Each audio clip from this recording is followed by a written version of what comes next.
Iniciando o nosso programa de hoje, vamos invocar assim a Santíssima Trindade, que, como eu sempre falo, não há um encontro de cristãos, não há um encontro de pessoas que se dizem cristãs que não querem que a Santíssima Trindade se faça presente, pois todo cristão ama a Santíssima Trindade, ama de tal modo que quer sempre que o Pai, o Filho e o Espírito Santo esteja presente em tudo o que iremos fazer, em tudo aquilo que estamos fazendo. Em nome do Pai, do Filho e do Espírito Santo. Amém. Vinde, Espírito Santo, enchei o coração dos vossos fiéis e acende neles o fogo do vosso amor. Enviai, Senhor, o vosso Espírito, e tudo será criado, e renovareis a face da terra. Oremos, ó Deus, que instruíste os corações dos vossos fiéis com as luzes do Espírito Santo. Fazei que apreciemos retamente todas as coisas, segundo o mesmo Espírito, e gozemos sempre de suas consolações. Por Cristo nosso Senhor. Amém. E hoje é sábado, dia dedicado a Nossa Senhora, no qual nós sempre recordamos dessa mãezinha que nos acompanha sempre. Independente do que estamos fazendo, independente do que somos, ela nos acompanha porque ela é mãe. Então, nada melhor do que honrá-la e homenageá-la rezando também uma Ave Maria neste dia dedicado a ela. Ave Maria, cheia de graça, o Senhor é convosco. Bendita sois vós entre as mulheres e bendito é o fruto do vosso ventre, Jesus. Santa Maria, Mãe de Deus, rogai por nós, pecadores, agora e na hora de nossa morte. Amém. E para ajudar nessa nossa primeira oração, nessa nossa oração inicial, vamos trazer uma oração feita por Santa Faustina. Essa santa que foi muito devota ao Nosso Senhor. Ela que sempre quis estar perto do Nosso Senhor. Ela que sempre quis estar perto do coração imaculado de Maria também. Então, nesse ano da misericórdia, vamos também rezar essa oração de Santa Faustina que tem como título Jesus misericordioso, eu confio em vós.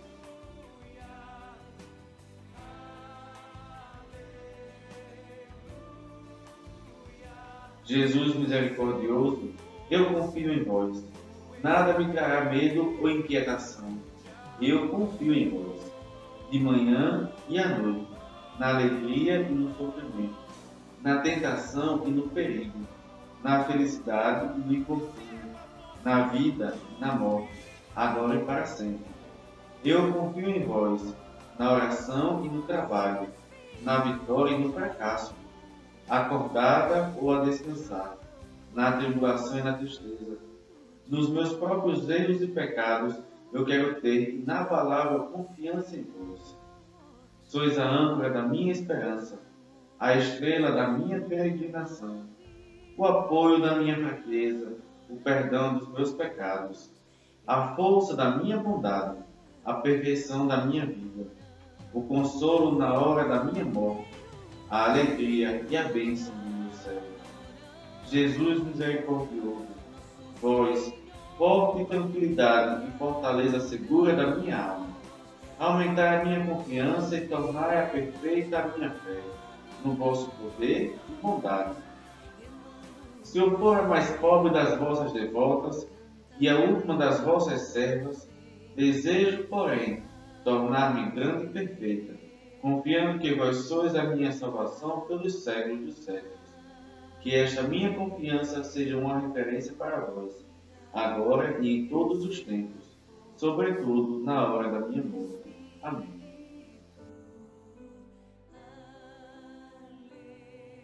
Temos que ter sempre em nosso peito este sentimento de confiança em Deus. Este sentimento de confiança no poder e na bondade de Deus e principalmente em sua misericórdia. Porque nossa fé tem que andar junto com a nossa confiança. O que adianta ter fé, dizermos que temos fé, se nós não temos confiança em Deus? Se nós não temos confiança naquilo que Ele prometeu para a nossa vida? Se nós também não confiarmos nas palavras que Jesus proferiu enquanto aqui na terra? quando ele dizia: no céu há morada para todos. Então, se nós não confiarmos em algo que ele disse, e então, como exemplo, esta frase, então, o que adianta dizer que temos fé se nós não temos confiança naquilo que Jesus disse? Se nós não botamos toda a nossa confiança naquilo que ele disse. Cristão que se diz cristão anda sempre junto, de um lado com a fé, do outro com a confiança. Às vezes essas palavras parecem sinônimos, mas por vezes elas são palavras que cada uma tem seu significado e que juntas se complementam. Juntas formam um caminho para o segmento da busca. E voltando aqui para a nossa reflexão de hoje, e trabalhando com o eu quero, como eu falei para vocês, nós iremos usar assim a pergunta de 156, que pertence ao subtítulo Creio na Vida Eterna, que está essa frase presente em nosso credo. Então, vamos trabalhar hoje sobre essa temática, Creio na Vida Eterna e tudo aquilo que pertence a ela, na questão de rezar pelos fiéis falecidos, na questão do juízo final, do purgatório e no que consiste o céu. Então, vamos tratar em toda a temática que é pertinente a essa frase, creio na vida eterna.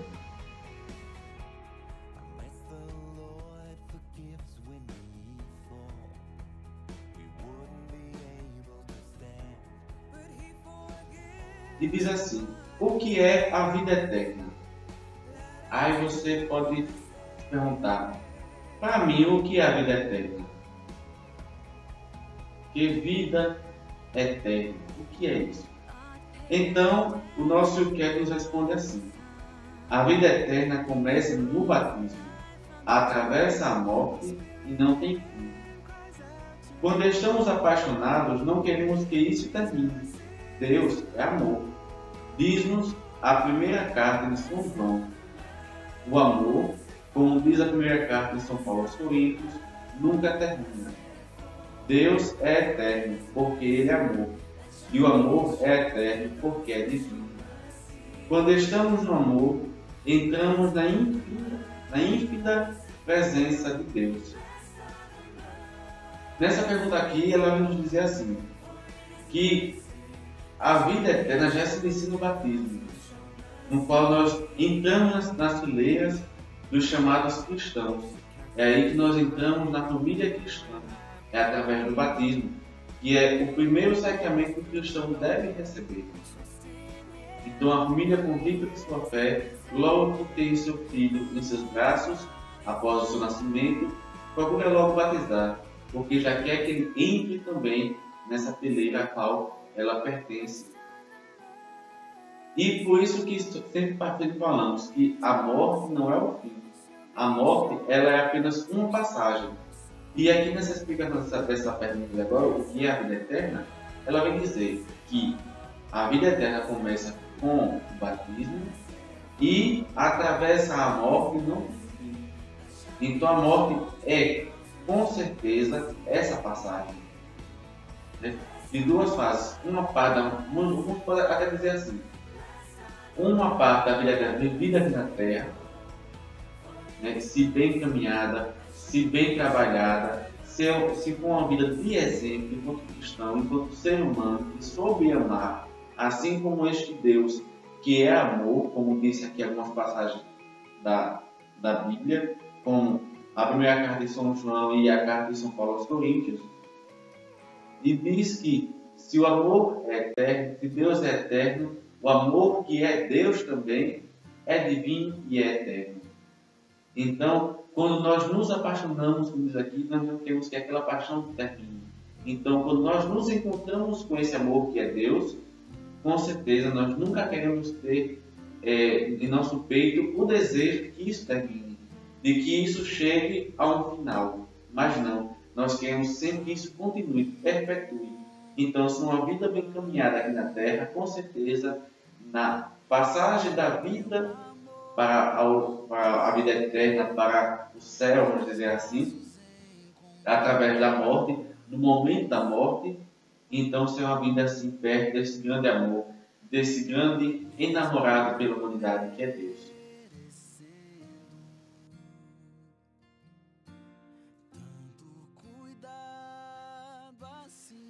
E aí, será que nossa vivência enquanto cristãos, enquanto fiéis leigos, será que depois da morte, tudo aquilo que nós fizemos de bom e de ruim será, vamos dizer assim, colocado numa balança?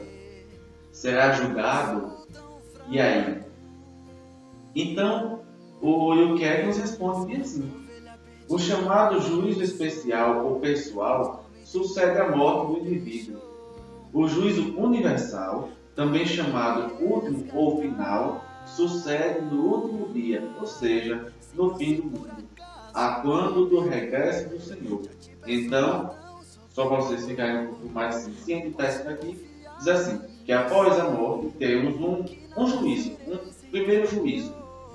E depois que chegar a vinda do nosso Jesus Cristo, a qual a terra espera, a qual todos nós esperamos nos encontrar com Jesus Cristo face a face, então haverá sim esse juízo final, ou último juízo, né? Um último julgamento, uma última olhada para nós, para deixar isso um pouco mais ilustrado. E na morte, cada pessoa chega ao momento da verdade. Nessa altura, nada mais pode ser reprimido ou ocultado. Nada mais pode ser alterado. Então, nada do que a gente faz seja o mais escondido possível nesse dia revelado. Porque Deus sabe tudo, Deus está presente em todos os lugares. Então, para Ele, nesse momento, nós não podemos esconder nada. Nós já não podíamos antes, quando vivos. E depois da passagem pela morte, é que a gente não pode esconder de Deus. Pois Ele está em todos os lugares, Ele pode tudo e Ele sabe tudo. Deus vê-nos tal como somos. Então, podemos ser uma coisa para uma pessoa, uma coisa para outra. Podemos ser várias pessoas. Mas para Deus, nós só podemos ser nós mesmos. Para Deus, nós nunca conseguiríamos usar máscaras. Nós nunca conseguiríamos fingir ser outra pessoa a não ser nós mesmos. Comparecemos perante o seu julgamento justificador, porque na proximidade santa de Deus somos ou justos. Como Deus nos queria quando nos criou, ou injustos.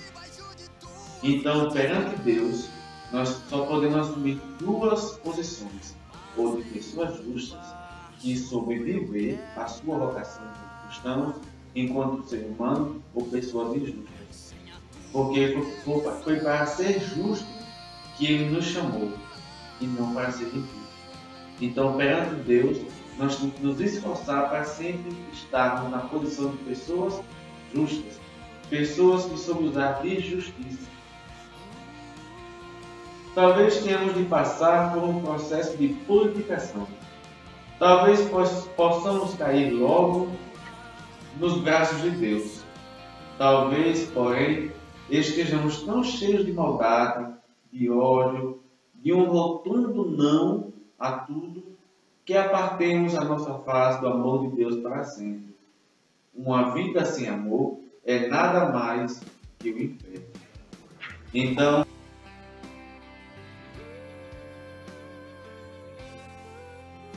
o céu é um interminável momento de amor. Nada mais nos separa de Deus, porque o nosso Espírito ama o que toda a vida Ele procurou. Juntamente com os anjos e os santos, alegramos-nos ao lado de Deus e com Deus. Quem observa um casal de namorados olhando-se carinhosamente, quem vê um bebê procurando tranquilamente os olhos da sua mãe, como se quisesse gravar para sempre o seu sorriso, fica com uma ideia, ainda que longínqua, do céu. Pode ver Deus face a face. É como um instante de amor, único e infindável.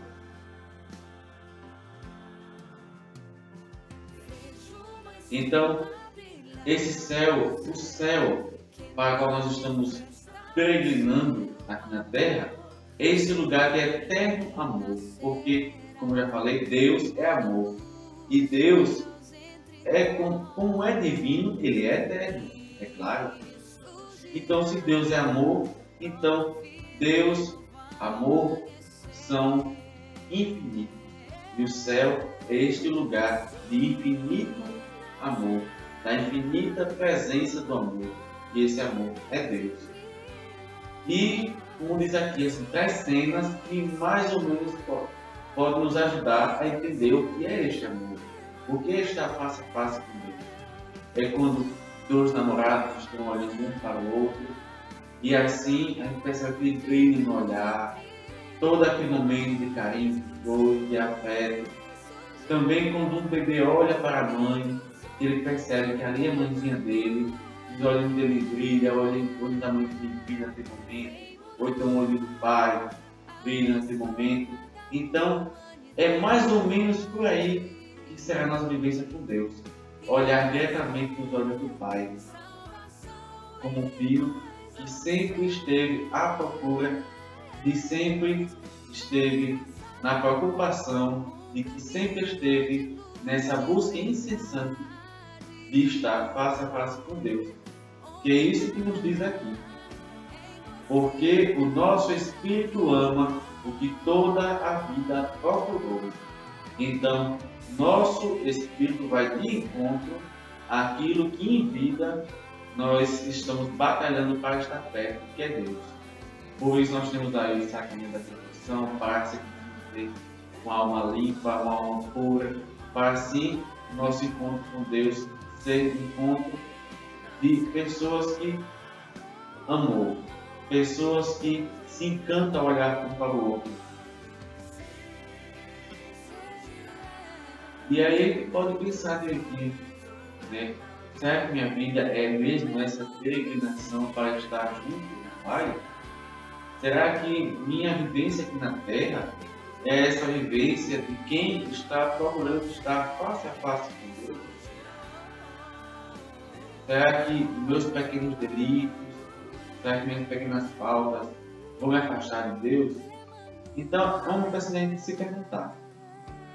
Então, é um momento que a gente pode se perceber nesse caminho e assim perceber se estamos ou não nessa procura. O purgatório, frequentemente imaginado como um lugar, é antes um estado.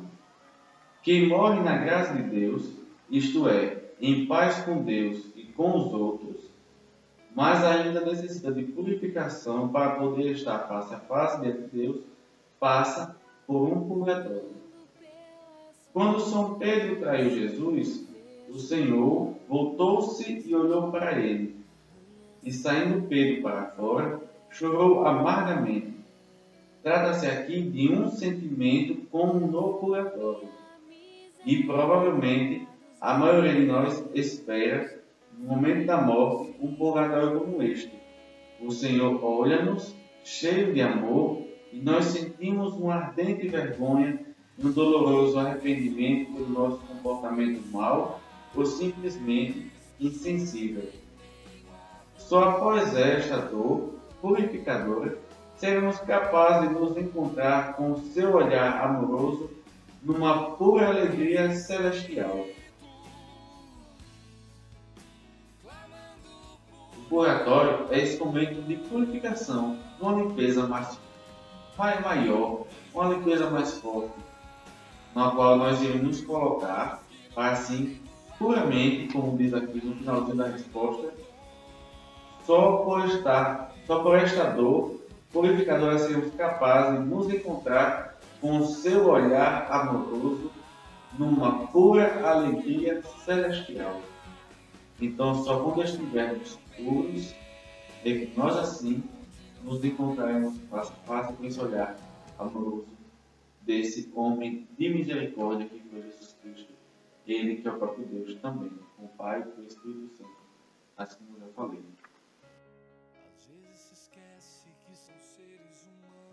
E agora, a gente se pergunta, antes de chegar ao inferno, mas e nós aqui na Terra? O que podemos fazer pelas almas que estão no purgatório? Né? Será que nós podemos mesmo ajudar a essas pessoas que estão no purgatório? Ou é apenas um modo da gente ficar mais conformado, de saber que as pessoas que nós amamos estão lá para purificar para o encontro de Deus?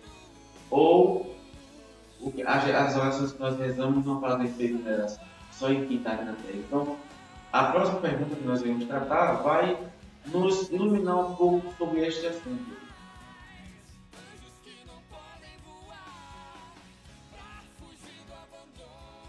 Visto que todos os batizados constituem uma comunhão em Cristo e estão mutuamente ligados, os vivos também podem ajudar as almas dos falecidos que se encontram no purgatório.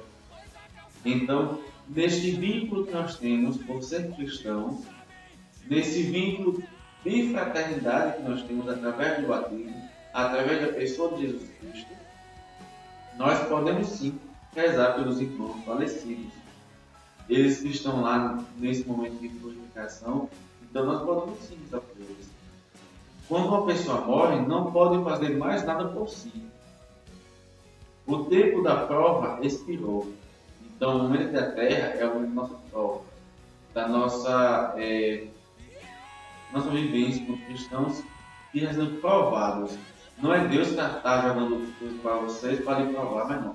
Nós mesmos colocamos no caminho da provação, pelas nossas escolhas, pelas nossas opções. Mas nós podemos fazer algo pelos falecidos que estão no purgatório. O nosso amor estende-se até o além, através do nosso jejum, da nossa oração, das nossas boas obras e, acima de tudo, da celebração da Santa Missa, da Eucaristia. Podemos rogar graças para os falecidos. São João Crisóstomo diz bem assim para nós: não hesitemos em ajudar os falecidos e dedicar-lhes as nossas orações. E é isso que ele diz. Não hesitemos em ajudar os falecidos e dedicar-lhes as nossas orações. Então, aqui vem nos dizer sim, que nós podemos ajudar o outro que está no purgatório. Não é porque ele está aqui fisicamente, nós não podemos ajudar fisicamente, mas através de nossos sacrifícios e também de nossas orações, ele vai ajudar também. O inferno é o estado da eterna separação de Deus, a absoluta ausência do amor. Quando eu falo aqui separação de Deus, não quer dizer que Deus está separado, assim, dividido, não. Quer dizer a separação de nós com Deus. Então, lá é o lugar do eterno afastamento do ser humano com Deus. Quem morre em pecado grave, pleno de consciência e vontade, e sem disso se arrepender, rejeitando o amor de Deus, que perdoa com misericórdia, exclui-se para sempre da comunhão com Deus e com os santos. Não sabemos, é certo, se alguém, no momento da morte, contemplando o amor absoluto, lhe pode realmente dizer não. A nossa liberdade, porém, possibilita tal decisão. Jesus adverte constantemente para o fato de nos podermos separar definitivamente dele, fechando-nos às carências dos nossos irmãos e irmãs. Afastai-vos de mim, malditos. Quantas vezes o deixaste de fazer a um dos meus irmãos mais pequeninos, também a mim o deixaste de fazer. Isto está presente em Mateus 25, do 41 a 45. Então, o inferno é esse lugar de total afastamento de Deus. Aí aqui, quem fez a resposta a essa pergunta, ela entra nesse questionamento: será que alguém, diante do amor sublime que é Deus, ainda tem a capacidade de dizer não? mesmo sendo uma pessoa de livre-arbítrio, uma pessoa que possui um dom do livre-arbítrio, porque para mim o livre-arbítrio é um dom. Então, será que as pessoas ainda diante desse amor, diante desse olhar misericordioso, amoroso do próprio Deus, será que ainda ela tem a capacidade de dizer não a esse amor? Então, ela se envolveu nessa questão. Será que ainda a pessoa tem essa capacidade de contar com esse amor e dizer não a ele? E como diz aqui embaixo, nós também podemos afastar desse amor.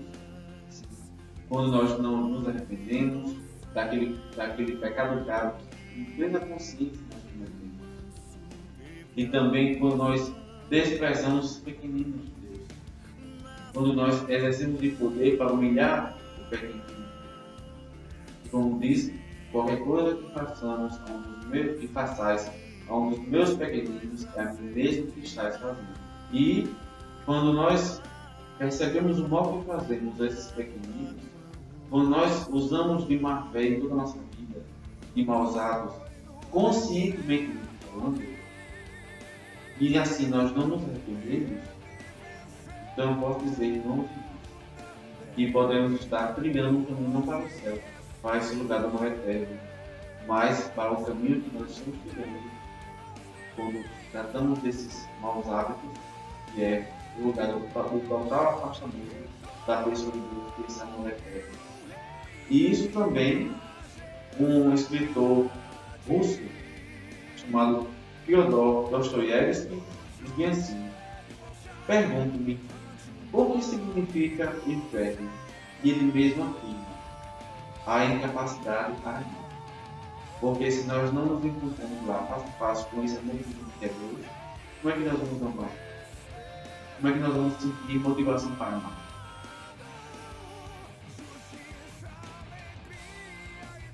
Não é Deus que condena o ser humano, é o próprio ser humano que, por livre vontade, rejeita o amor misericordioso de Deus e a vida eterna, excluindo-se da comunhão com Deus. Deus anseia pela comunhão até com o último pecador. Ele quer que todos se convertam e sejam salvos. Todavia, Deus criou o ser humano livre e respeita as suas opções. Nem o próprio Deus força o amor.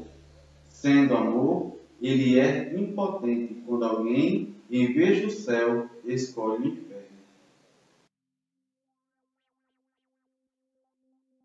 Então, por esse livre-arbítrio que Deus nos concede, então ele faz com que a pessoa trilhe o seu caminho. Ele vai sempre mostrando com o seu jeitinho de pai por onde ele andar. Através das pessoas que nos rodeiam, nos dando dicas, falando através das pessoas. Dizendo, irmão, vá por aqui não. Faça assim não, vá assim. Né? Mas ele deixa livre para que a pessoa escolha. Então, aqui vem nos dizer que quem condena o ser humano não é Deus. Não é Deus que é o juiz do ser humano, vai dizer você vai para o inferno. Não, a pessoa que se condena. E Deus vai só mostrar o caminho que ela criou e qual foi a consequência disso. Não é porque Deus é amor que ele vai forçar o amor da pessoa. Forçar que a pessoa tenha amor. Não. Ele é amor. Todo mundo sabe que Deus é amor, que Deus é compaixão. Então, nós, como filhos de Deus, temos que agir como nosso Pai. Porque os filhos são espelho do Pai. Então, se meu pai me ensina amor, eu tenho que usar de amor, usar de compaixão para com o próximo. Agora, se eu não uso, isso é comigo. Isso é com, vamos dizer assim, isso é com minha vontade. É isso que eu escolhi, não usar de amor, não ser amoroso, não ser afetuoso, não ser misericordioso. Não ter boas ações, foi eu que escolhi. Não foi meu pai que me ensinou isso. Então, Deus que é pai, ensina o que é bom aos seus filhos. Ensina aquilo que ele deve fazer de bom. Então, o filho, assim, tem que exercer aquilo que o pai ensinou. Mas se ele não quer, isso é vontade do filho, não do pai.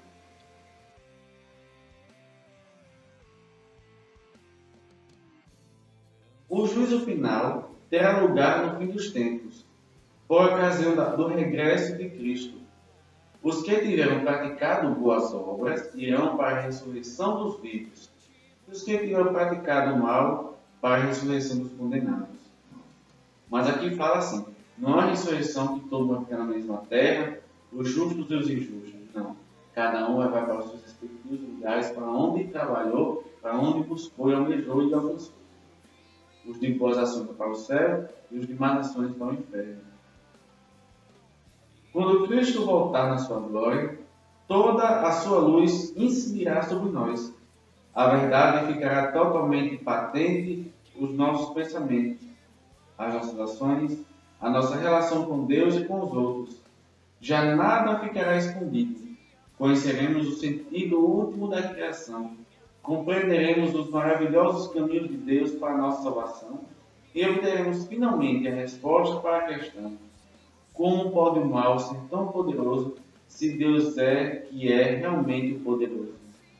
O juízo final será também para nós um encontro de julgamento. Aqui se decidirá se despertarmos para a vida eterna ou se somos separados de Deus para sempre. Deus voltará a agir criacionalmente naqueles que tiveram escolhido a vida. Viverão para sempre na glória de Deus, num corpo novo, e louvá-lo em corpo e alma. Então, o momento do juízo final é o momento que vai separar aquele momento da ceifa, do joio e do trigo. O trigo vai assim para o celeiro, para o céu, para o lugar do mal eterno, e o joio será jogado às fornalhas.